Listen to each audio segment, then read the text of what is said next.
வணக்கம். வள்ளுவன் தன்னை உலகினுக்கே தந்து வான்புகழ் தந்த தமிழ்நாடு. பாரதி திருக்குறளுக்கு கொடுத்த புகழ் மாலை.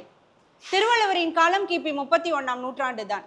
ஆனால் 1812 முதலாக ஞானப்பிரகாசம் என்பவர் அச்சிட்டு தஞ்சையில் இந்த நூலை வெளியிட்டுள்ளார். இன்றைக்கு உலகியலில் மிக முக்கியமான நூலாக விளங்குகின்ற இந்த திருக்குறளை அச்சிட்டு நமக்கு கொடுத்த ஞானப்பிரகாசம் அவர்களுக்கு நன்றியையும் வணக்கத்தையும் தெரிவித்துக் கொள்கிறேன். என் அதிகாரம் என் கையில் பொருட்பாலில் 51வது அதிகாரம் தெரிந்து தெளிதல். வாழ்க்கையில் மிக முக்கியமான தவிர்க்க முடியாத ஒரு சொல் என்றால் நம்பிக்கை. நம்மளுடைய வெற்றி தோல்வி என்ற அனைத்தையும் அதுதான் கரெக்டாக ஃபிக்ஸ் பண்ணுது இல்லைங்களா? இன்னொன்று என்னன்னா, இந்த அடித்தளம் என்பது வாழ்க்கையோட அஸ்திவாரம் நம்பிக்கைன்னு சொல்லும் பொழுது அந்த அஸ்திவாரம் ரொம்ப ஸ்ட்ராங்காக இருந்ததுன்னா நம்மளுடைய வாழ்க்கை என்பது மிக சிறப்பாக அமையும். அதுவே கொஞ்சம் ஆட்டம் கண்டுருச்சுன்னு வச்சுக்கோங்களேன், நம்மளுடைய வாழ்க்கை என்பது கீழே போயிடும். இவர் நம்பிக்கையை பற்றி சொல்ல வரும் பொழுது மனிதர்கள் மீது வைக்கக்கூடிய நம்பிக்கையை தான் இந்த தெரிந்து தெளிதல் என்ற அதிகாரத்தில் மிக அற்புதமாக கூறுகிறார். குணம் நாடி குற்றமும் நாடி அவற்றுள் மிகை நாடி மிக்க கொளல் அப்படின்றார். ஒருவனது குணங்களையும் குற்றங்களையும் ஆராய்ந்து அவற்றுள் எது மிகுதியானவை என்பதை தெரிந்து கொண்டு அதற்கு தக்கப்படி நட்பு கொள்ள வேண்டும் இல்லைங்களா? அதாவது ஒரு மனிதன் என்பவன் எல்லாத்துலேயும் பர்ஃபெக்டா இருப்பான் அப்படின்ற ஒரு இது கிடையாது. அவங்ககிட்ட பாசிட்டிவ் இருக்கும், நெகட்டிவ் இருக்கும். நம்ம என்ன பண்ணணும் அப்படின்னா, அந்த பாசிட்டிவ் அதிகமாக இருந்தால் அந்த மனிதனோடு நாம் நட்பு கொள்ளலாம். அதுவே நெகட்டிவ் அதிகமாக இருந்ததுன்னா தயவு செய்து அவனை விட்டு நம்ம விலகி வந்துடணும். நோ மீன்ஸ் நோ தான் இல்லைங்களா?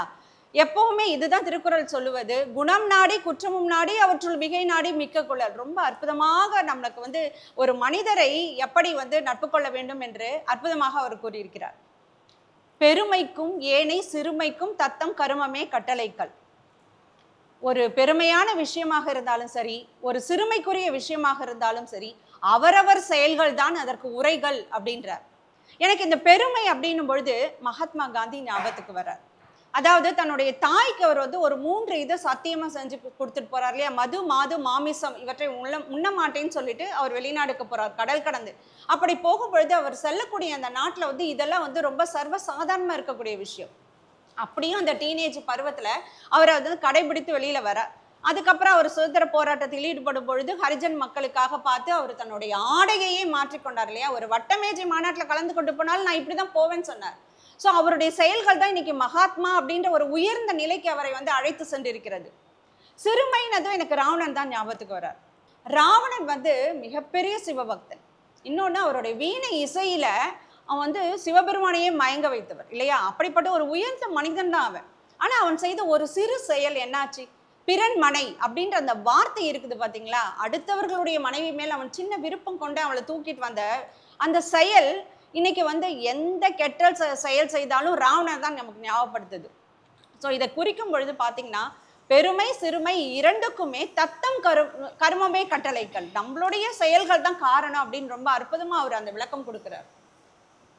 தேரான் தெளிவும் தெளிந்தான் கண் ஐயுறவும் தீரா இடும்பை தரும் அப்படின்றார். தேரான் தெளிவும் அப்படின்னா என்ன? ஒருவனை ஆராயாமல் நம்புவதும், ஒருவனை ஆராய்ந்து நம்பிய பின் அவன் மீது சந்தேகம் கொள்ளுவதும் மிகுந்த துன்பத்தை தரும். எனக்கு எல்லாமே புராண காலம் தான் ஞாபகத்துக்கு வருது. தசரதன் கைகேயி இல்லையா? தன்னுடைய மனைவி தான் அப்படின்னு அவனுக்கு மனசுல படவே இல்லை. அவனுக்கு ஒரு 3 மனைவி, அதை ஞாபகமாவது வச்சிருந்திருக்கலாம், ஞாபகம் வச்சுக்கல. கேட்டவனே வரம் கொடுத்தாச்சு. அந்த வரம் எப்படிப்பட்ட ஒரு சூழல் அவனை கொண்டு போய் சேர்த்தது இல்லைங்களா? அது ஆராயாமல் நம்பியதுதான். அடுத்தது பார்த்தீங்கன்னா, கண்ணன் திரௌபதி கதை எனக்கு ஞாபகத்துக்கு வருது.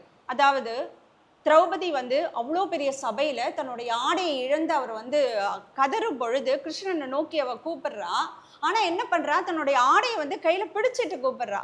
அவ ஆராய்ந்து நம்பிட்டா. அதையும் நல்லா ஞாபகம் வச்சுக்கோங்க. அவர் இறைவன்றது தெரியும். ஆனாலும் அவ என்ன பண்றா அப்படின்னா, தன்னுடைய நிராயுதபாணியா நின்னா கடவுள் வந்துருவாருன்னு தெரியும். அது அப்போ ஒரு சின்ன சந்தேகம் அவளுடைய மனதில் ஏற்பட்டு விட்டது. அப்போ என்ன நினைக்கிறா அவ? இந்த உடை என்பது நமக்கு பாதுகாப்பாக இருக்கும், எனக்கு கண்ணனை கூப்பிடுவோம் அப்படின்னும் பொழுது கண்ணன் வரலை. இந்த கை விட்டு அவ கண்ணா என்னை காப்பாத்து அப்படின்னு இருகை நோக்கி மேலே போய் அவ கூப்பிட்டா இல்லையா? வேலை தூக்கி, அப்போ கண்ணன் காப்பாற்றினான். இதுதான் சொல்றாரு அவர். தேரான் தெளிவும் தெளிந்தான் கண்ணாயிரும். ஒருவனை ஆராய்ந்து நீ நம்பிட்ட, அப்படி நம்பிட்டு இருக்கும் பொழுது சந்தேகம் கொள்ளாதே அப்படின்றார். அற்புதமான இந்த திருக்குறள் நம்முடைய வாழ்வியலுக்கு மிகச்சிறந்த ஒரு உதாரணமா இருக்குது அப்படின்னு கூட சொல்லலாம்.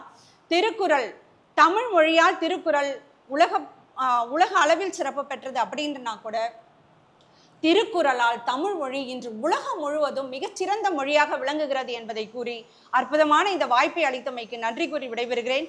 நன்றி, வணக்கம்.